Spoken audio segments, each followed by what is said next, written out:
Hello, and welcome once again to our latest Stamford Brown SB Talks podcast. Today is Thursday, September 1st, and I am once again joined by our intrepid Chief Investment Officer, Ashley Owen, to run his rule over the world. Welcome, Ashley.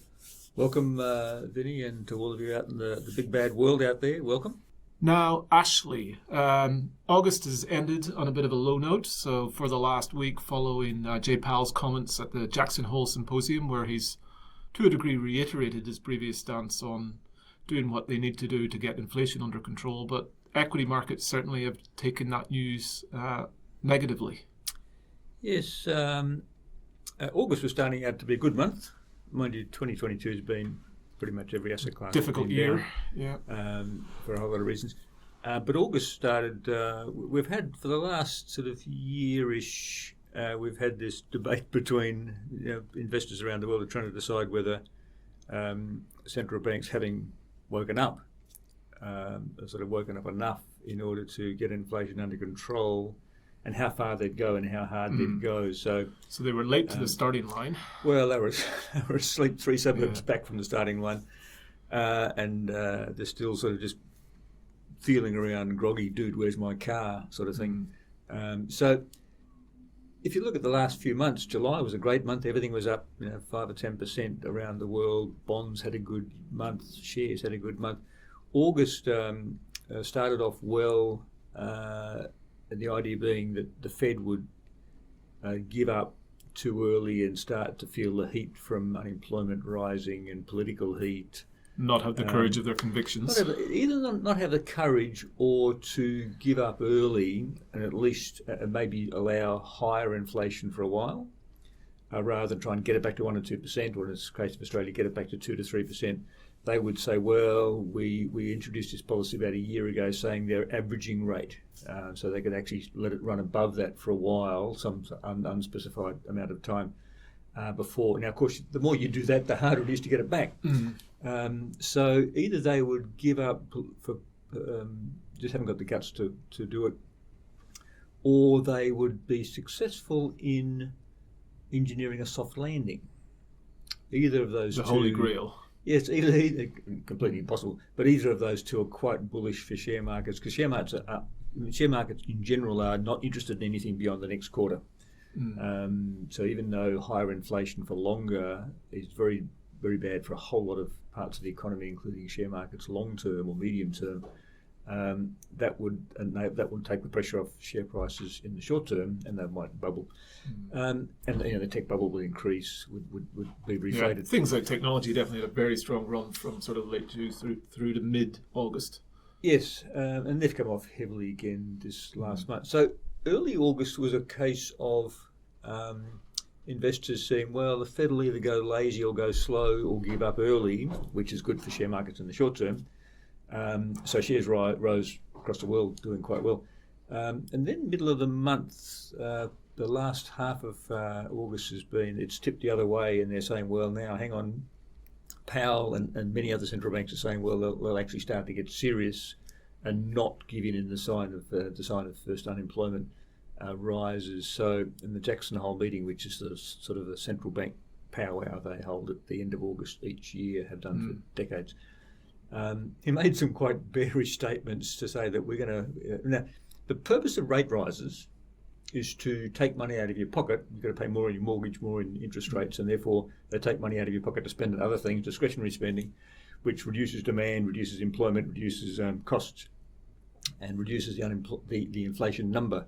So quite deliberately raising interest rates is designed to reduce demand, reduce employment, reduce jobs. Now, central banks will never actually say that. Now, Powell did actually mention a couple of those things. He said we are prepared to accept unemployment as a cost of a lesser evil. Because I think there's two elements to that. And one is obviously the direct, brutal element of, okay, you raise rates, you give people less disposable spending, it has a flow-through impact in the economy and it hurts jobs. But there's also this weird dynamic of we're trying to stop the high inflation becoming too entrenched, therefore almost trying to manage the psyche down of trying to say, well, are they also trying to manage the expectations of where they're going to try and as a second factor, trying to get ahead of the inflation curve while there's still all these gas and COVID problems running through the system. There's a couple of elements, one of which is very different to the 70s and one of which is not different to the 70s. The first part is that if wage rises start to become entrenched in the US, I mean, Australia is still paying, they're still yet to see real wage rises or even nominal wage rises to any extent. The US, I can recall, in the middle of 2020, which is now 2 years ago, Amazon had to pay its staff more, and companies in the US had to start paying their staff materially more to deal with the demand in 2020 and 2021. So the wage inflation in the US is already a year or two ahead of what it is in Australia and Europe, certainly, in the UK. But they had fairly stagnant wages from probably like 2007 through to yes, they did, but the unemployment rate's very low. To get people back to work, you had this great resignation where people just said, "Well, I've got enough money. Government's throwing free money at me. I'll leave work and I'll get a job being an Instagram influencer or do something." Day trader, or crypto billionaire. So that. The risk of wage inflation becoming entrenched is quite low now compared to the 70s, because you have, at the moment in Australia, you have like 15% union members of the workforce, whereas it was 50% plus in the 70s. So the union power, even though they're having a great union powwow in Canberra the next couple of days, the strength of the union is, given the globalised nature, we don't make anything here, we make everything overseas, and if you don't make it in China, you can make it in Indonesia or India or anywhere else. So, whereas in the 70s, everything's made in Australia. So that whole manufacturing base is gone. So the wage price spiral, which people are worried about, will that be the same as the 70s? Probably not going to be the case for a whole lot of reasons, including the union power, bargaining power of Australians and indeed Americans. So that's one that's very different from So you're painting a picture there where you're less concerned about getting into that uncontrollable spiral of wage increases, driving inflation, which in turn leads to more wage increases. Correct. So probably half-ish of the inflation numbers in the last year, which are 5, 6, 7, 8, 9, 10% plus in the UK, half of that ish is temporary stuff which will be solved when the blockages are cleared. The rest of the inflation is actually quite powerful, because it's not supply related, it's demand related. There's unprecedented trillions sitting in bank accounts, even though unemployment is very low and people are worried about inflation and rising interest rates. There is still, consumer spending last month in August in Australia was just phenomenal, off the chart, because there's just so much money around. So that is driving demand, which is driving inflation numbers, quite apart from the temporary supply blockages, which will be solved in time. So the other part of the inflation, ignoring the supply side, which will be solved, the other part of the real inflation, the actual demand-led inflation, the wage spiral curve is probably not going to be as risky as it was in the 70s. But the other side of it is a psychological cycle which goes like this. It affects buying power and buying behaviour. Now, I remember 20 years ago when all my friends had these massive flat screen TVs, which had just come in. They'd pay $80,000 and you get this thing that has 1.5 pixels per square metre. It was this horrible thing, but it cost $80,000, and you stuck it on the wall and went, look at that thing. Don't turn it on, you can't read it. But now they were, every single year, and this is from the early thousands when they first came in, every single year they halved in price. I never bought one. And at the end of the day, they came down to 40,000, 20,000, 15,000, 8,000, 4,000. And then finally, you can get a far bigger screen, far better quality now for less than $1,000 at a supermarket than you could for $80,000. I'm not making this up, $80,000, a nice big thing you sort of went ooh-ah on the wall.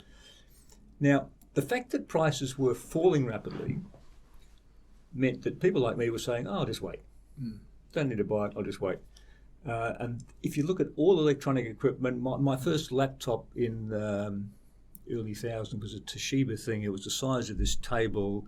Took 3 navies to carry it around. It was a massive thing. My first mobile phone in the 90s was a brick the size of this. It was a massive thing. And it cost $40,000. So we just kept saying, if prices keep falling, and we see them falling for a whole lot of reasons, Same goes for electronic vehicles. The average new low bottom of the market model electric car now is about $65,000 compared to $15,000 for the bottom of the line car. I'd like to buy one, but saying, well, I'm not going to spend 60 grand for something that doesn't go up a hill. I'll just wait for next year there'll be half, next year there'll be half. So if people can see prices rising rapidly, they will do the reverse. So prices deflating continuously in some sort of ongoing cycle, like mobile phones, like electronic gear, like electric vehicles, like TVs, people just say, it's going to fall next year, I'll just wait. If people start to do the reverse, if things are going up in price, and housing is a classic case, the FOMO type phenomena, if people are saying, well, I'd like to buy a new car today, if people are saying, well, it's been rising 15% per annum for it's now entrenched, it's now locked in, I'll jump in and buy one now. You'll bring forward your purchasing decision. Correct. So that is a very powerful psychological phenomenon you can't break. If it starts, if every quarter you might look at buying a new X, if that even any discretionary purchase, food you've got to eat, so food doesn't count, but all the other things you buy. You're right, electronics, cars, big ticket items. Yeah. Now, once that gets into people's psyches, that becomes very dangerous because people hoard and they rush to buy things because it's going to go up next year. I may as well buy it this year. I don't want to put it off next year. It'll be 20% more. That's the sort of thing it is not different to the 70s. That's locked in. And once it becomes part of people's buying behaviour, that is very hard to unwind. So that's the other part of the comparison to the 70s, which is actually quite powerful. Yeah, which then you're arguing, Jay Powell getting out there and giving quite a negative message discourages people from being as generous in their spending as they otherwise might be. The other thing that sort of scared markets, and this relates to all markets, currency, bonds, commodities, shares, all around the world, which is Jay Powell was the Fed is the key to all of those markets. In the early in the 90s and the thousands, you had the great Greenspan put, which became the Bernanke put, which became the Yellen put. Bernanke was Greenspan was very famous for saying, I deliberately try and obfuscate. I deliberately choose words which nobody understands, so they try and run away to find out what he actually means. Now, Bernanke did a good job, and Janet Yellen did a good job, and Powell did a very good job of actually making a very clear guidance as to what I mean. They said, Powell, all of the last, since he made his culpa in about October last year, he said, look, we're going to come clean, we're going to provide as much guidance and talking and forewarning as possible. Managing and that's been good. So that means we've had 4 rate rises in the US, and share prices have actually done not too bad. We haven't had this great cliff we've fallen off. What he did at Jackson Hole last week was quite different. He said, I'm no longer trying to emphasise my forward guidance and talking you through it. He said, I'm going to be much more less open about talking about guidance and just hitting it, and we'll go as hard as we can to solve the problem at the expense of unemployment. That's quite a big change of wording. You might argue that that's because they've done a lot of because they were late to the party, done a lot of rate rises in a short period of time, and it's really too soon to even know what impact that those rate rises have had. Therefore, it's possibly hard for them to forward guide because they don't know. Yes, it's. There's no right way of running a central bank policy, but they are always looking in the backseat of a car, looking backwards, and they only see what comes into view after the car's by gone. The time the data has flowed through. That's just a function of making a decision, talking about a decision, deciding something, announcing it, watching it flow out, and in 2 or 3 months you then measure data, spending data, behaviour data in the market. That comes back, which is often 2 or 3, 4 months late.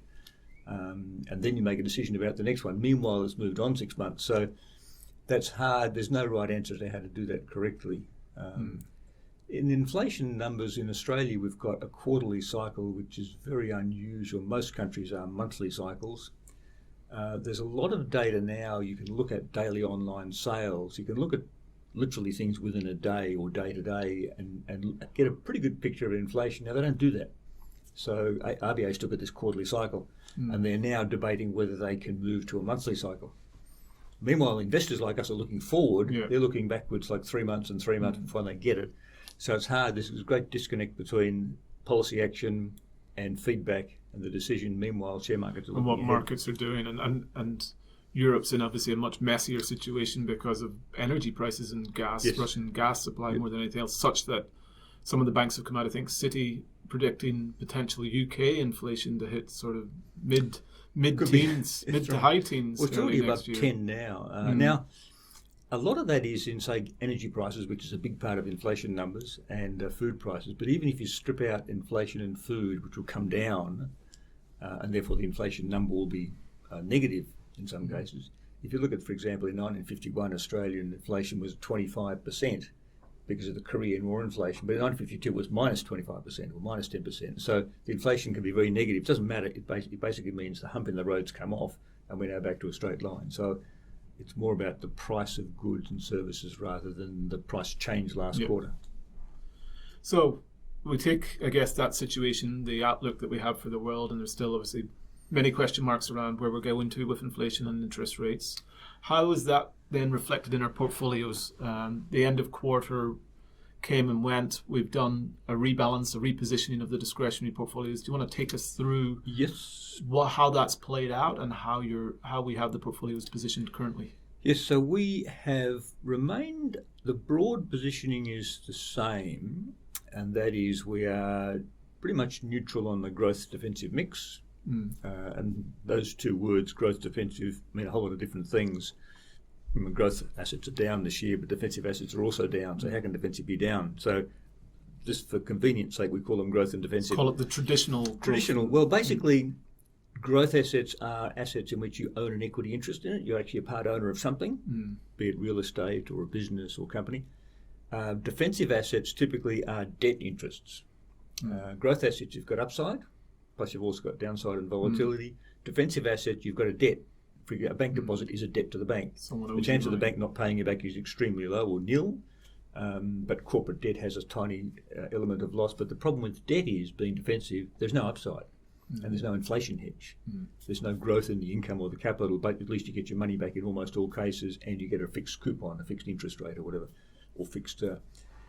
The defensive side of the portfolio, we have skewed very much towards floating rate securities, floating rate debt. That is debt that the interest rate increases over time as the cash rate rises. So in simple terms, it's probably worth saying that those floating rate assets have not been negatively impacted in a capital way from the big run up in yields we've seen this year. So fixed rate bonds, which is your typical portfolio of retirement funds around the world, which are stacked with fixed rate bonds, government bonds, high grade corporate bonds. Fixed rate bond markets, because interest rates at the long end, bond yields have risen by 2 or 3% in many markets around the world. They've risen from 1%-ish to 3%-ish around the world, in Australia as well. The fixed rate bond markets are all down 10 to 20% this year, 10-15%. And they have been called, that's their worst year in living memory in pretty much every country, including Australia, because we've never had this massive rise in interest rates so quickly in and such so a rapidly, short period of time. From negative inflation to flat inflation in 2020. And then all of a sudden we're now into almost double digit around the world, which has never been seen before. Outside of a war, that hasn't been seen. So the traditional retirement fund around the world is stacked with fixed rate bonds. We have less than a third of those in portfolios. More than 2/3 of our portfolios are high grade floating rate bonds, which rise, the interest rate rises, or the coupon on those rises as cash rates rise. So the positive story on that is rising interest rates is significantly increasing the income on that part of the portfolio immediately. High-grade corporate bonds, for example, high-grade corporate notes were paying around about 1% above cash, which is 1% above zero. This is corporate lending to Telstra's and Transurbans and VW and Apple's borrow in the Australian market. They're paying around about 100 basis points or 1%. So they were paying 0 plus 1% equals 1%.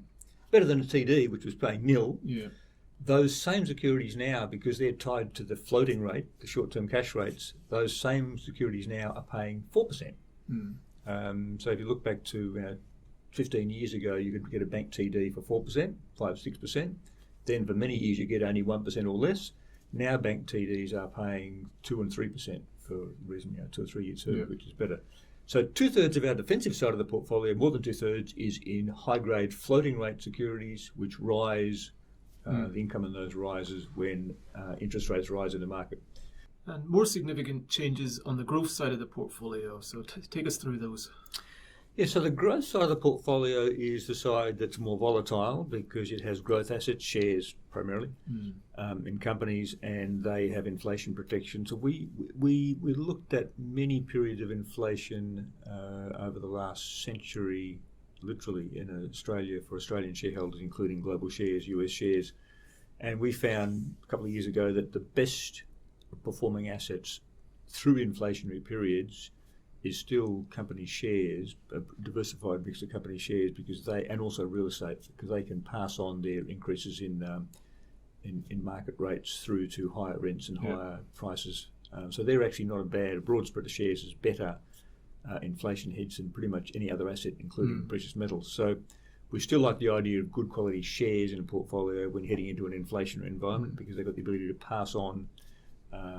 How we tilted that mix in terms of the lucky country versus the rest. That's right. So we have favoured global shares for the last 5 or 6 years, and global shares have done better than Australian shares because primarily they had this tech boom. Australian shares basically are miners, oil and gas, and banks, and not much else.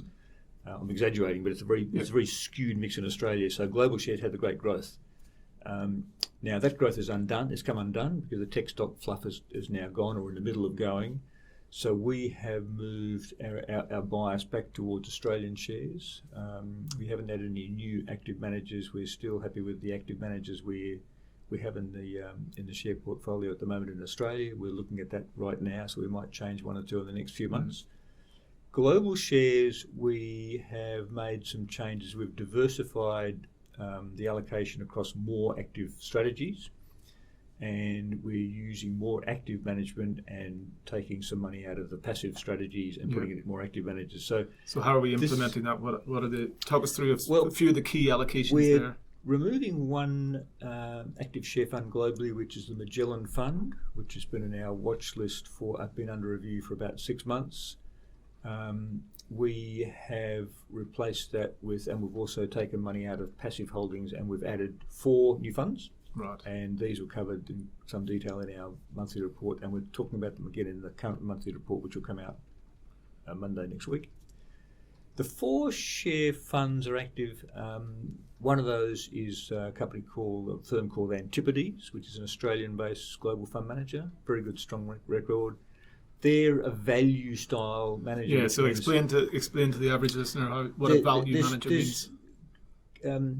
Company shares can be split up in all sorts of different styles and shapes and approaches to how you pick stocks amongst your thousands of stocks you can pick. One slice is value versus growth. Growth companies tend to be those that have high sales growth, high revenue growth, high profit growth, and high asset growth. They tend to be highly geared. They tend to be younger companies, Apple, Google, Microsoft. Sort of businesses people get more excited about. They're more exciting, but they crash harder when they crash. Some succeed, like Amazon's a great growth stock, but for every Amazon there's 1,000 that fail. So it's quite hard going, but there's a growth style. And there's the value style, which is basically more mature companies that are cheap because they haven't got this great growth that Tesla's got. So history has shown over many decades that the value stocks underperform in the great rallies, but they tend to hold up a lot better when the big sell-offs occur. So we've added 2 funds which are good stock pickers in both of those camps. Yep. One of them is Antipodes, which is a value style. So their shareholdings tend to be the Walmarts of the world, which are more mature, high dividend paying stocks which just pump out revenues, but they don't get the great bubble when they get the tech bubble, but they hold up much better, like in the last year. The other side to offset that and also pick stocks in the growth space, we've added a fund called SGA, Sustainable Growth Advisors. They're also a boutique house which has been around for 20 years, and they've got a good record on picking growth stocks but not getting carried away with too much fluff. So they've got a good track record, quite conservative in their growth strategy, and those 2 will work quite well together in a portfolio. And we're taking money out of the passive. We think in this environment where you've got vast differences in sector performance because rapid interest rate rises, massive changes in structure about supply chains in the world, quite a lot. Plus you've got ESG, plus you've got massive energy crises. So you've got quite a different scenario. It's an exciting world now to what it was, say, 3 or 4 years ago. Remember the QE years, we just print free money everywhere. This is quite difficult. So we'd rather have active managers picking stocks in that environment than passive managers. It's not a high tide rising all boats type environment. We're heading to more rapids. That's right. So it requires more skill on the ground. So we've got more skill on the ground in the portfolios. The third fund we're adding is a company called GQG, which is an American-based company based in Florida. It's well known in Australia. It's been around for about 15 years in various guises. They are an emerging markets fund, primarily. And they focus on companies rather than just loving China or loving India or loving Brazil. They are actually quite active in going around the world, picking the eyes out of markets as they change. So their portfolio will change year to year quite substantially, rather than a dogmatic belief in Russia or dogmatic. So they're happy to be nimble and quite nimble. Get in and get out of markets when they see the opportunities. Correct. And they've got an interesting element to their approach as well in terms of the investigative side of what they do. Well, they have a team of a dozen or 15 odd people in Florida primarily. They've got a couple of offices. And they have quite an interesting approach. They, for example, have, I think, 2 full-time journalists on their payroll, and their job is to go and talk to people in each market, which might be, I don't know, it might be a soft drink maker in Brazil, or it might be a bank in China. They've got one bank in China. And their job is they're not allowed to talk to the stock analysts. They've got to form their own view about what's happening to a company. And they're not trained stock analysts or accountants. They're journalists. So they've got briefs. So that sort of thing is quite different. Very different perspective, And the results have been good. So that's GQG. The other group we're adding is a small cap manager. Now, back on emerging markets, we used to use the Emerging Markets Index Fund, iShares, which was very good. We used that in 2017-18, worked very well. We took it out in 2020, and which is a good call because they've underperformed as a group of emerging markets. The index has. We are now very similar to the comment I made about growth and value. We would rather have active managers looking at emerging markets than simply buy the index. The same is true for small caps. We have used in the past a small cap index fund, which gets the good with the bad. Thousands of companies, small companies. We're adding a company called Bell Global. Bell is a Melbourne-based Australian firm, Australian family-owned firm, and they've had a long track record, 20-year track record in going around the world and picking small mid-cap stocks. They don't pick tiny stocks. They pick sort of middle market stocks, which are small in global terms. Yeah, well, let's define that in global terms, because small in global terms is still probably pretty large in our terms. In Australia, we've got half a dozen big caps, which are big. You know, BHP is one of the top 20 companies, 30 companies in the world. And we've got the big banks, which are biting at the heels of the top sort of 100 in the world. But apart from that, Australia's got very small companies.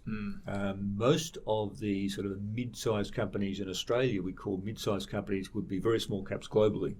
So they don't pick the tiny companies on the street corner in Germany. They will pick mid-sized companies, which we would regard as big caps, but in global terms. What sort of market capitalization are we talking about there? They're talking about sort of $5, $10, $20 billion market cap, which is a decent-sized company here. Yeah. So these are not probably worth for the listeners articulating that these aren't startups by any means, but they're just less mega brands. Correct. So if you look at any global portfolio, global share portfolio, pretty much every fund manager, including the other big cap funds we've got, you'll always find an Amazon and Microsoft and Apple.